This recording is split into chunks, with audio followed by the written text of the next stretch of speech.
আসসালামু আলাইকুম, কেমন আছেন সবাই? আশা করি সবাই ভালো আছেন। আমিও ভালো আছি।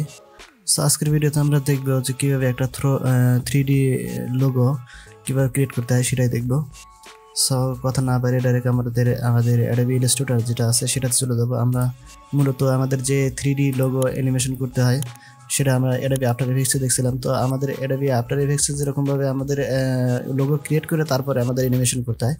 সো এই লোগোগুলো কিভাবে ক্রিয়েট করে আমরা Adobe Illustrator দিয়ে আজকে দেখব যে কিভাবে আমাদের 3D যে লোগো আছে সেটা কিভাবে ক্রিয়েট করতে হয়। সো আমরা এখান থেকে আমাদের যে লোগোটা আছে এখানে আমরা একটা লোগো ক্রিয়েট করে রাখছি। সো এইটা কিভাবে ক্রিয়েট করতে হয় সেটাই দেখব। সো কথা না বাইরে ডাইরেক্ট ভিডিও যাবো, তার আগে একটা কথা বলে নিই, সেটা হলো যে আমার চ্যানেলের জন্য নতুন হয়ে থাকেন তাহলে অবশ্যই কিন্তু সাবস্ক্রাইব করবেন এবং বেল আইকনে ক্লিক দিয়ে রাখবেন যাতে করে নতুন ভিডিও আপলোড করার সাথে সাথে আপনার কাছে পৌঁছে যায়। সো আমরা এখানে যে লোগোটা ক্রিয়েট করে রাখছি আমরা এটা ডিলিট করে দিচ্ছি। ডিলিট করে দিয়ে আমরা পুনরায় একদম প্রথম থেকে শুরু করব। তো আমরা এখান থেকে যে কালারগুলো আছে সেই কালারগুলো আমরা এখান থেকে এই কালারটা আমরা নান করে দিচ্ছি। এখানে আমাদের শুধু স্টক কালার যেটা আছে সেটা আমরা রাখবো। সো এখান থেকে আমি একটা রেক্ট্যাঙ্গেল শেপ নিব। আমাদের যে রেক্ট্যাঙ্গেল শেপ আছে সেখান থেকে আমরা একটা রেক্ট্যাঙ্গেল শেপ নিব। এখান থেকে কিবোর্ডের শিফট এবং অল বাটন ধরে আমরা এইভাবে ড্র্যাগ করে নেব। ড্র্যাগ করে নিলে আমাদের এইটা চারদিকে কিন্তু সমান হবে। তো চারদিকে সমান করার জন্যই কিন্তু আমরা শিফট এবং অল বাটন ধরে আমরা ড্র্যাগ করব যাতে করে আমার চারদিকে সমান হয়। সো আমরা সিলেকশন টুলে যাবো, যাওয়ার পরে আমাদের যে এই অ্যাঙ্গেলটা আছে আমরা এই অ্যাঙ্গেলটা সোজাসুজি করে নিব, খাড়াখাড়ি করে নিব। তো খাড়াখাড়ি করার জন্য আমরা এখানে ধরলেই আমাদের এটা খাড়াখাড়ি হয়ে যাবে। যদি আমরা এইভাবে করি, আমাদের অ্যাঙ্গেলে আমরা একটু ঘুরিয়ে নিই তাহলে এটা খাড়াখাড়ি হয়ে যাবে। সো আমরা এখান থেকে কিন্তু আমরা একটা রেক্ট্যাঙ্গেল শেপ নিয়েছি, সেটা আমরা বর্গ আকারে নিছি যাতে করে আমরা চারদিকে সমান হয়। তো এটা সমান করার জন্য অনেকেই বলে যে এটা সমান হচ্ছে না। তো সমান হবে কিভাবে? আমাদের এখান থেকে যে কিবোর্ডের শিফট এবং অল বাটন ধরলেই আমাদের এটা সোজা হয়ে যাবে। সো আমাদের যে এটা আছে এইটা আমরা এই মাথাটা এবং এই মাথাটা উপরে এবং নিচে যে আপার এবং ডাউনের আমরা একটু চাপিয়ে নিব। চাপিয়ে নেওয়ার জন্য আমরা কি করব, ডাইরেক্ট সিলেকশন চলে যেটা আছে এখান থেকে আমরা ডাইরেক্ট সিলেকশন টুল নিব। নেওয়ার পরে আমরা যদি এইখানে ধরে এইরকম ভাবে চাপাই, এই যে আমাদের এখানে কিন্তু চেপে যাচ্ছে। আবার এখান থেকে ধরে যদি আমরা এইভাবে চাপাই তাহলে কিন্তু চেপে যাচ্ছে। ঠিক আছে, আমাদের এখানে কিন্তু দুই রকম ভাবে আমরা এই যে চাপিয়ে নিলাম। ঠিক আছে, নেওয়ার পরে এখান থেকে নেওয়ার পরে আমরা এই কি করব, এইটা আমরা পুরোটা দেখছি যে আমাদের এটা কিন্তু চেপে গেছে। চেপে যাওয়ার পরে আমরা এখান থেকে এই যে যে আমাদের লাইন টুল আছে এখান থেকে আমরা লাইন টেনে নিব। তো লাইন টুল নিব, নেওয়ার পর আমরা এখান থেকে এই যে আমাদের যে এইখানে যে অ্যাঙ্কার পয়েন্ট আছে এই অ্যাঙ্কার পয়েন্ট থেকে আমরা এইভাবে টান দিয়ে দিব।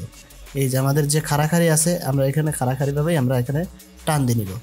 আবার এখান থেকে আমাদের এটা একটু এইরকমভাবে আমাদের যে আছে সেটার থেকে এটা লাগিয়ে দিব। দেওয়ার পরে আমাদের যে মাঝখানে যেটা আছে এটার থেকেও এটা লাগিয়ে দিব। এই যে আমাদের কিন্তু এখানে সুন্দরভাবে এইটা কিন্তু ক্রিয়েট হয়ে গেছে। এখন যদি আমরা দেখি যে লাইনের সাথে লাইন লেগে আছে কিনা, আমরা এখান থেকে যাবো হলো শিপ বিল্ডার টুল যেটা আছে শিপ বিল্ডার টুলে যাবো, যে দেখবো যে আমাদের আলাদা আলাদা আছে কিনা। হ্যাঁ, এটা কিন্তু আলাদা আলাদা আছে এবং এটাও আলাদা। ঠিক আছে, আমরা এখানে করে আমরা আলাদা আলাদা শেপ কিন্তু করে নিলাম। করে নেওয়ার পরে আমাদের উপরে যেটা আছে এইটা আমরা সিলেক্ট করব। সিলেক্ট করার পর আমরা এখান থেকে যে কোনো একটা গ্রেডিয়েন্ট কালার অ্যাপ্লাই করব। তো আমরা যেহেতু রেড কালার দিয়ে কাজ করলাম, রেড অ্যান্ড ব্ল্যাক কালার দিয়ে, তো আমরা রেড অ্যান্ড ব্ল্যাক কালার দিয়ে আমরা কাজ করব। সো এখানে আমরা আমাদের যে আছে মূলত আমাদের এখানে এরকম থাকবে না, আমাদের মূলত এরকমভাবে থাকবে। ঠিক আছে, এই যে এরকমভাবে থাকবে। সো এখান থেকে এরকম থাকার পরে আমরা এখান থেকে কী করবো, এই যে কালারটা আছে আমরা পুরোটাতে কালার আগে দিয়ে নিই। তো এখান থেকে আমরা যদি কালার দিই এইটা আমরা সিলেক্ট করব। সিলেক্ট করে আমরা এখান থেকে কালার দিব। এই যে আর এখান থেকে যদি দিই তাহলে এখান থেকে আমরা এটা কালার দিয়ে দেবো। শুধু যদি আমরা এইটা দিয়ে কাজ করি সেটাও কিন্তু করতে পারবো, কিন্তু আমরা বিভিন্ন ধরনের কালার দিয়েও কিন্তু এখানে কাজ করতে পারবো। তো এখান থেকে আমরা এটা সিলেক্ট করবো, উপরে যেটা আছে টপার, যে টপার শেপটা আছে আমাদের যে প্রথমে রেক্ট্যাঙ্গেল শেপটা নিয়েছিলাম সেই শেপটা আমরা সিলেক্ট করবো। আমাদের এটা সিলেক্ট করার জন্য শুধু আমাদের এখানে ক্লিক করলে আমাদের এটা সিলেক্ট হয়ে যাবে। সিলেক্ট হওয়ার পর আমাদের যে এখান থেকে যে হোয়াইট কালার আছে সেই হোয়াইট কালার এখানে আমরা এখানে যে কোনো একটা কালার দিয়ে দিব। আমরা এই ধরনের একটা কালার দিলাম। দেওয়ার পর এটা আমাদের আপার এবং ডাউনে কিন্তু আমাদের এই রেড অ্যান্ড ব্ল্যাক রাখতে হবে। ঠিক আছে, তো আমরা এদের করার জন্য আমরা কি করব, এখানে আমরা এটা সিলেক্ট করব। সিলেক্ট করার পর আমাদের যে গ্রেডিয়েন্ট টুল আছে সেই গ্রেডিয়েন্ট টুলে যে আমরা এখান থেকে এইরকম ভাবে ড্র্যাগ করে দিব। এই যে এরকম ভাবে ড্র্যাগ করে দিব। যদি আমরা এখন এইভাবে উঠে দিই এইভাবে, এই যে তাহলে কিন্তু আমাদের এখানে কালো হয়ে যাচ্ছে। সো আমরা এখানে সিলেক্ট করলাম। আবার যদি এইটা সিলেক্ট করি, সিলেক্ট করার পরে আমরা এখান থেকে যে কালারটা আছে এখান থেকে আমরা সেই সেম কালার আমরা এখান থেকে নিলাম। নেওয়ার পরে আমরা এইটা সিলেক্ট করব। সিলেক্ট করার পর আমাদের গ্রেডিয়েন্ট টুল যেটা আছে গ্রেডিয়েন্ট টুল যাব। যাওয়ার পরে আমরা এখান থেকে যদি আমরা এই পাশ থেকে টান দিই তাহলে এই পাশে ব্ল্যাক হবে, আর এই পাশ থেকে টান দিলে এই পাশে হোয়াইট হবে। ঠিক আছে, তো আমরা এখান থেকে উপরেই আমরা রেডটা রাখবো। রেডটা আমি যদি ইয়া করি তাহলে এরকম করে ঘুরিয়ে নিলেও তাও কিন্তু আমাদের এখান থেকে এইভাবে কিন্তু আমরা রাখতে পারবো। ঠিক আছে, আর এখান থেকে আমি কি করব, এই পাশে আমাদের যেটা আছে এই পাশে আমরা ব্ল্যাক কালারটা রাখবো। তো এখানে রাখার জন্য আমরা এই সিলেকশনে যাব, যাওয়ার পর এইটা আমরা সিলেক্ট করব। সিলেক্ট করার পরে এখান থেকে আমি যে কালারটা নিয়েছি সেই কালারটা নিয়ে নিলাম। নেওয়ার পরে আমরা এইখান থেকে চাচ্ছি যে এই পাশেটা ব্ল্যাক রাখবো এবং এই পাশেটা আমাদের একটু হোয়াইট থাকবে, হালকা হোয়াইট থাকবে, তাও কিন্তু করতে পারবো। আবার যদি এই পাশ থেকে হোয়াইট করি তাও কিন্তু করতে পারবো। সো এখান থেকে ক্লিক করার জন্য আমরা এখান থেকে যে গ্রেডিয়েন্ট টুল আছে সেই গ্রেডিয়েন্ট টুলে ক্লিক করবো। এখানে গ্রেডিয়েন্ট টুল যেটা আছে এইটাতে ক্লিক করে আমরা এরকম ভাবে আমরা একটু সাজিয়ে একটু কাস্টমাইজ করে নিতে পারবো। তো এখান থেকে করে নিলাম। নেওয়ার পরে আমাদের কিন্তু এখন অলরেডি সুন্দরভাবে কিন্তু এটা হয়ে গেছে। হওয়ার পরে আমরা এইটা যেটা আছে আমাদের এখানে যদি আমরা চাই যে আমাদের স্টক কালার যেটা আছে সেটা উঠাই দিব, তাও কিন্তু দিতে পারবো। এই যে স্টক কালারটা আমরা এখান থেকে উঠাই দিছি। দেওয়ার পরে এখান থেকে আমরা কি করবো, এই যে আমাদের এটা সিলেক্ট করবো, টোটাল যেটা আছে সেটা সিলেক্ট করার পর এটা আবার গ্রুপ করে নিব। গ্রুপ করে নিলাম। নেওয়ার পরে আমাদের এটা আবার সিলেক্ট করবো। সিলেক্ট করার পর আমাদের রোটেট টুল যেটা আছে এটাতে আমরা ক্লিক করব। ক্লিক করার পর আমরা আমরা সেন্টার বানাতে চাচ্ছি।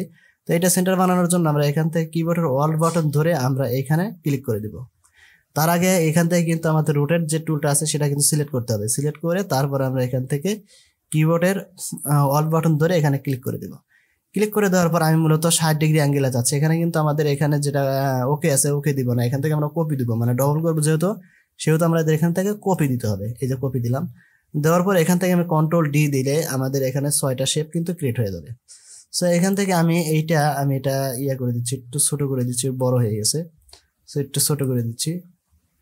এই যে এখন যদি আমরা এখান থেকে দেখি, আমরা এখানে সিলেকশন করে এই যে আমাদের শেপ কিন্তু সুন্দরভাবে একটা আমাদের 3D যে লোগো আছে সেটা কিন্তু আমাদের এখানে কিন্তু ক্রিয়েট হয়ে গেছে। তো মূলত এরকম ভাবে আমাদের 3D লোগোগুলো এরকম ভাবে ক্রিয়েট করে আমরা যদি বড় করে দিই তাহলে কিন্তু আরো সুন্দর দেখা যাবে। এই যে আরো সুন্দর দেখা যাচ্ছে। সো মূলত এরকম ভাবে আমাদের যে 3D লোগোগুলো আছে মূলত এরকম ভাবে ক্রিয়েট করে। সো আজকের ভিডিও এই পর্যন্তই, দেখা হবে নতুন ভিডিওতে। সে পর্যন্ত ভালো থাকবেন, সুস্থ থাকবেন। আর যদি চ্যানেলটা ভালো লাগে তাহলে অবশ্যই সাবস্ক্রাইব করে দিবেন, আর লাইক কমেন্ট তো মাস্ট। সো আজকে বিদায় নিচ্ছি, আল্লাহ হাফেজ।